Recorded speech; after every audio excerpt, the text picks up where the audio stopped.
মাত্র দুদিনের ছুটিতে কোনো নির্জন নিরিবিলি জায়গায় মধুর সময় কাটানোর জন্য কলকাতা থেকে মাত্র 4 ঘন্টার দূরত্বের শিয়ালদা থেকে লোকাল ট্রেন ধরে মাত্র 25 টাকায় চলে এলাম নামখানা স্টেশন।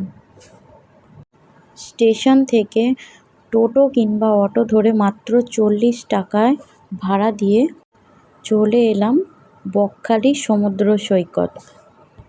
সমুদ্রে এসে আমার পাগলামিটা দেখো বন্ধুরা। আর বকখালি আসবো, সমুদ্রে লাল কাঁকড়া দেখবো না তা তো হয় না।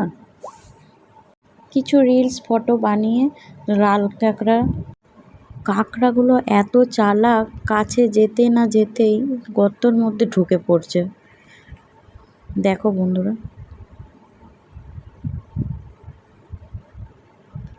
বিকেলের ভিউটা দেখো বন্ধুরা, কি দারুণ মধুময়।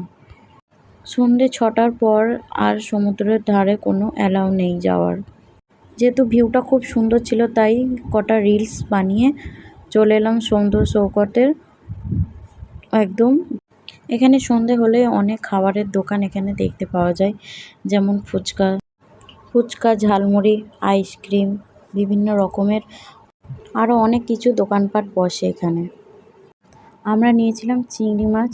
তো চিংড়ি মাছ ওখানে ওনারা নিজেরাই বানিয়ে দেয়। তো দেখো বন্ধুরা, কত রকমের মাছ। তোমরা তোমাদের মতন বানিয়ে খেতে পারবে। চিংড়ি মাছটা যা সুন্দর হয়েছিল যে কি বলবো বন্ধুরা।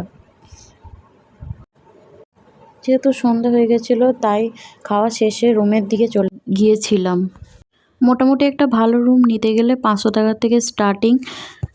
এসি রুম নিলে 800 থেকে 1000 টাকার মধ্যে। যেহেতু বেশি গরম পড়েনি তাই আমরা নন এসি রুমই নিয়েছিলাম।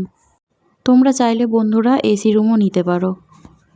যেহেতু সকাল সকাল উঠে 11টার মধ্যে রুম ছাড়তে হবে, তাই পরের দিন সকাল সকাল রেডি হয়ে আবার চলে গেলাম সমুদ্রের সৈকতের দিকে। যেহেতু বাড়ি ফিরতে হবে তাই সকালে রোদ্দুরের মধ্যে ভিউটা আরও খুব সুন্দর ছিল, তাই রিলস ফটোশ্যুট যা করার সব বানিয়ে ফেললাম। তোমরা চাইলে এখানে স্নানও করতে পারো। আমরা স্নান করিনি কারণ আমাদের হাতে সময় ছিল না বেশি, যেহেতু তাড়াতাড়ি বাড়ি যেতে হবে তাই। ফটো তোলার জন্য এখানে অনেক ক্যামেরাম্যান দাদারা ছিল, তো ওনাদেরকেই বলেছিলাম যে কটা ফটো তুলে দিন। একটা ফটো 30 টাকা। রিলসও বানিয়ে দিতে বলেছিলাম, দাদাটা এতটাই ভালো যে রিলসও আমায় বানিয়ে দিয়েছিল কিন্তু কোনো টাকা নেয়নি। ওনারাই ফটো তুলে ফটো সঙ্গে সঙ্গে ওনারা বার করিয়ে হাতে দিয়ে দিয়েছিল আমাদের। আর হ্যাঁ, রুম খরচা আর খাওয়া দাওয়া নিয়ে আমাদের মাত্র 1.5 থেকে 2000 টাকা খরচা হয়েছিল। সো আর দেরি কেন, তোমরাও ঘুরে এসো এরকম শান্ত নিরিবিলি জায়গায়। ভিডিওটা ভালো লাগলে লাইক, কমেন্ট, শেয়ার করতে ভুলবেন না। কোনো ভুল ত্রুটি হয়ে থাকলে ক্ষমা করে দেবেন।